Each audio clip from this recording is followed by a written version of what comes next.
E aí, galera, beleza? Pra quem não me conhece, eu sou a professora Paula e esse é o nosso canal Hora do Semana passada, a gente começou falando sobre funções, eu defini para vocês o que é funções, passei alguns exemplos e coloquei uma enquete no meu Instagram, que o resultado está aqui.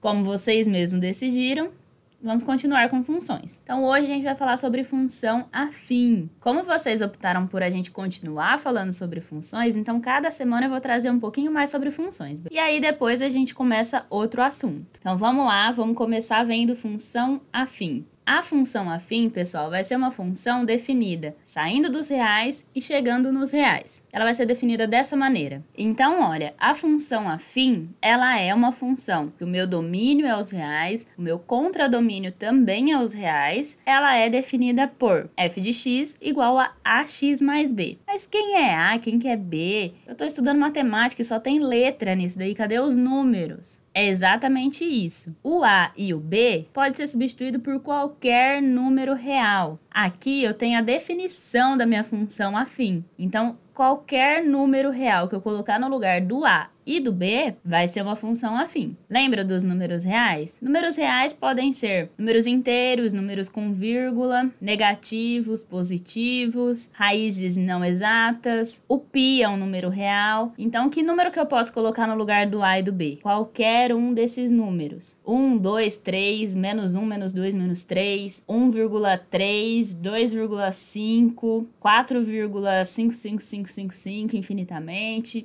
Qualquer um desses valores podem ser o meu A e o meu B. A nossa f de x, que é igual a ax mais b, então eu vou ter um número multiplicando o x, acompanhando o x, que no meu caso é o A. Esse A é o que a gente chama de coeficiente do x, porque ele acompanha o x, mais o B. O B, ele não acompanha x, ele não acompanha ninguém. Não tem a incógnita x junto com o B. Lembra que a nossa função, ela depende do x. Ela vai sair do x e vai chegar no y. O meu B, ele não depende do x, então ele é o termo independente. Então, toda função afim, ela vai ter o meu coeficiente de x, que é o valor que acompanha o x, e o meu termo independente. Ah, mas e se não aparecer o b, por exemplo? Se tiver uma função que é 2x, é uma função afim. O meu b é igual a zero. O zero é um número real. Então, o a e o b podem ser zero, não tem problema. Então, pessoal, quem vão ser os meus valores de x? Olha aqui, ó, a nossa função, ela é definida dos reais nos reais. Então, o meu domínio, que é o conjunto de saída, é o conjunto dos números reais. E o meu contradomínio é o conjunto dos números reais também. Então, lembra que eu falei que a gente ia ter os valores de x na saída e de y na chegada? Então, o nosso y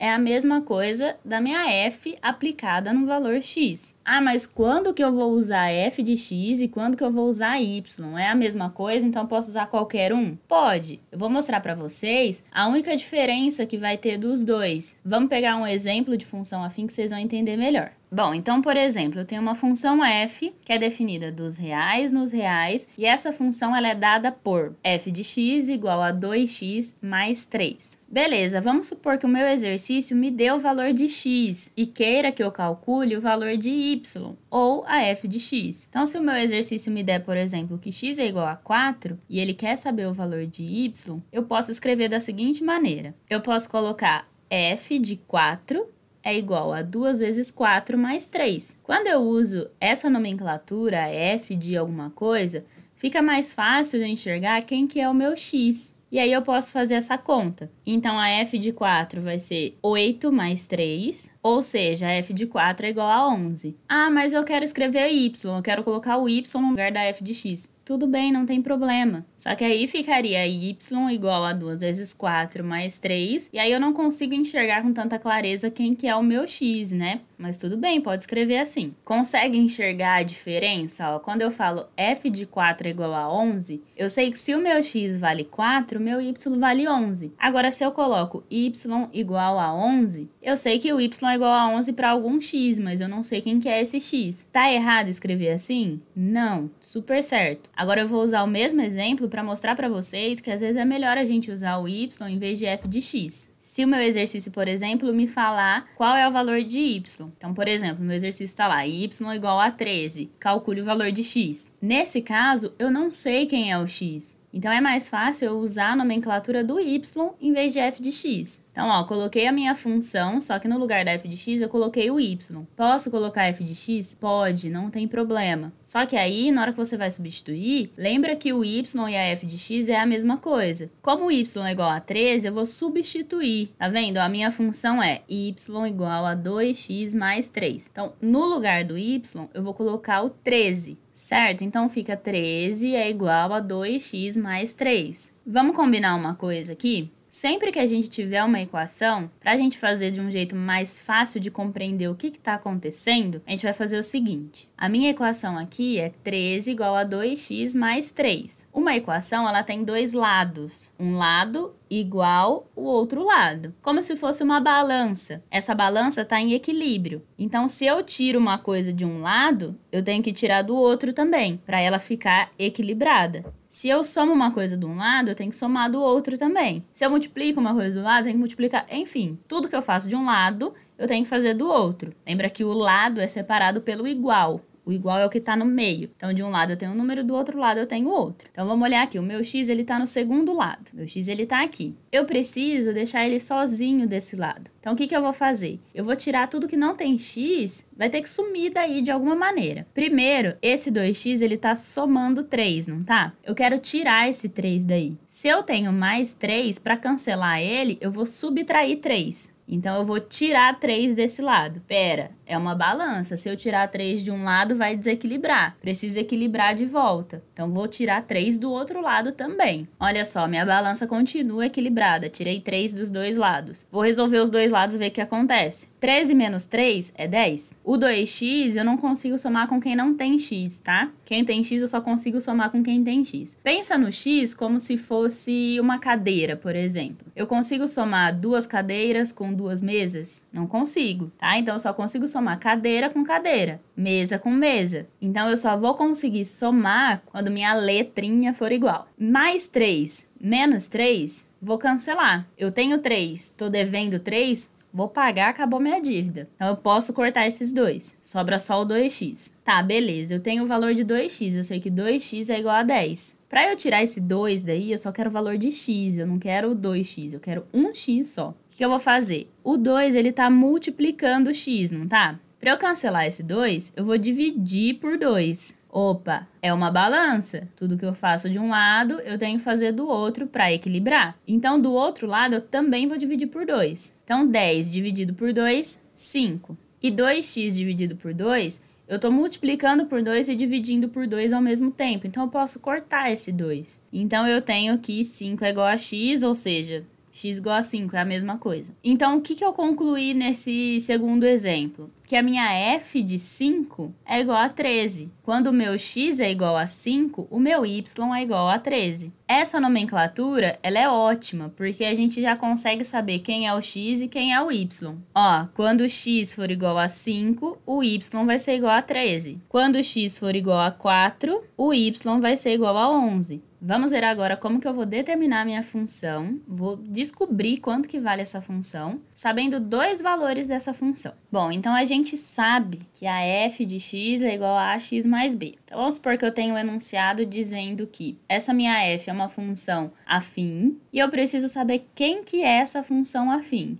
Sabendo que f de 2 é igual a 14 e f de 3 é igual a 18. Então, vamos lá. De acordo com o que a gente viu até agora, quando eu tenho f de alguém, significa que esse alguém é o meu x. Então, quem está ali entre parênteses é o x. Então, quando o meu x é igual a 2, meu y é igual a 14 nesse caso. E quando o meu x é igual a 3, meu y é igual a 18. Então, eu tenho aí os meus valores de x e y. 2 valores para x e 2 valores para y. Vamos ver quem que é essa nossa função. O que a gente vai fazer? Ó, eu sei que a f de x é igual a ax mais b. Então, eu vou substituir os valores de x. Eu só peguei a minha primeira formulinha ali, ó, f de x é igual a ax mais b, e substituí os valores de x em cada um dos dois. Além disso, eu sei que a minha função aplicada no ponto 2 é igual a 14. Então, no lugar da f de 2, eu vou substituir por 14. E a mesma coisa do outro lado. Eu sei que a minha f de 3 é igual a 18. Então, no lugar da f de 3, eu vou colocar o valor do y, que é 18. Olha só que lindo, eu tenho duas equações e duas incógnitas. Eu tenho a incógnita A, que eu não sei quanto que vale, vou descobrir, e tenho a incógnita B. Consigo fazer um sistema de equações. O que é um sistema de equações? Quando eu tenho mais de uma equação que tem que ser válida ao mesmo tempo. Então, nesse caso, eu preciso que essas duas equações sejam válidas. E eu consigo resolver esse sistema quando eu tenho duas equações, duas incógnitas, três equações, três incógnitas, dá para resolver tranquilamente. Nesse caso aqui, a gente vai resolver pelo método da substituição. É super simples. A gente isola uma das duas incógnitas em uma das duas equações e substitui na outra. Então, por exemplo, na primeira equação, eu vou isolar o b. Por que eu vou isolar o b? Porque ele tá mais fácil, ele tá sozinho. É um b só, então é mais fácil de eu isolar ele. Lembra da nossa regrinha para equação? Tudo que eu faço de um lado, eu faço do outro. Eu quero isolar o b, então eu quero que o 2a saia dali. Para esse 2a sair dali, eu preciso tirar 2a. Então, eu vou fazer menos 2a dos dois lados. A maioria das pessoas estão acostumadas a aprender a passa pro lado de lá com o sinal contrário. Isso às vezes pode confundir um pouco a cabeça. Mas se você entende isso tranquilamente, não tem problema. Se ele tá somando, ele pode passar pro outro lado subtraindo, tá? É a mesma coisa. Mas aqui, ó, eu consigo cortar 2a com menos 2a, sobra só o b. Então, o b é igual a 14 menos 2a. Achei o valor de b? Ainda não. Mas eu consigo substituir ele aqui embaixo, ó. Vou substituir ele nessa equação aqui de baixo. Eu tenho 3a mais b. Pera, mas o valor de b é 14 menos 2a. Então, eu vou colocar esse 14 menos 2a no lugar do b. Agora, eu consigo juntar quem tem a com quem tem a. Lembra da cadeira? Se eu tenho 3 cadeiras menos 2 cadeiras, quantas cadeiras eu vou ter? Uma cadeira só. Coloquei o 1 ali só para vocês entenderem direitinho. Mas eu não preciso colocar o 1. Quando eu tenho uma letra multiplicado por 1, é a mesma coisa que ela mesma. Então, 1 vezes a é a mesma coisa que a. Qualquer número vezes 1 vai dar ele mesmo, não é? Beleza.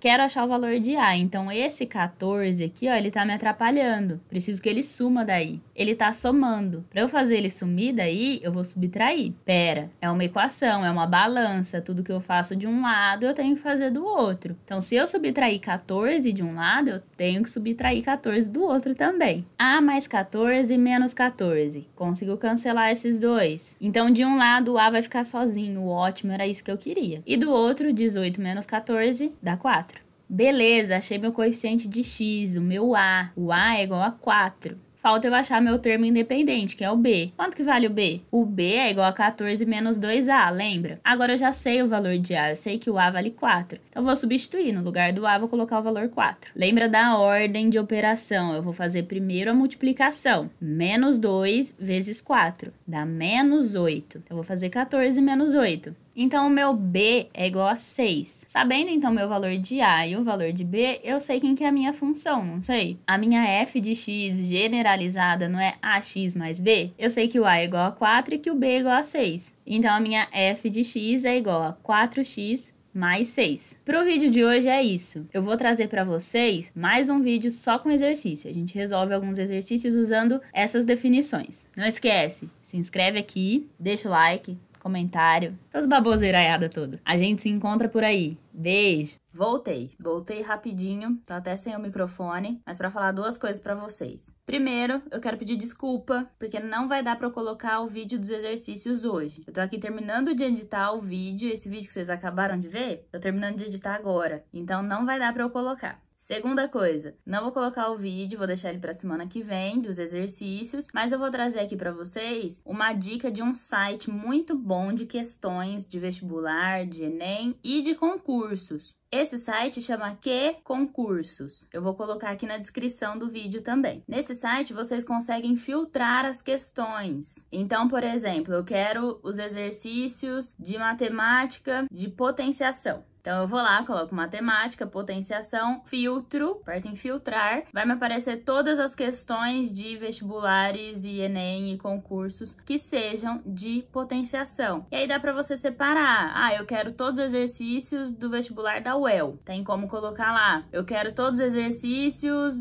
da VUNESP. de uma banca avaliadora, tem como você colocar lá também. Dá para filtrar por ano, por disciplina, não é só matemática, outras disciplinas também tem, por assunto. Enfim, tem vários filtros lá que dá para você colocar e pesquisar um determinado tipo de questão que você esteja interessado. Esse site é de graça, ele tem alguns cursos pagos, mas aí você contrata se quiser ou não. Mas essa parte das questões é de graça. Tem que fazer um login nesse site para conseguir responder as questões. Se quiser, dá para logar com a conta Google ou com o Facebook, tranquilo. É isso, pessoal. Agora eu vou embora de verdade.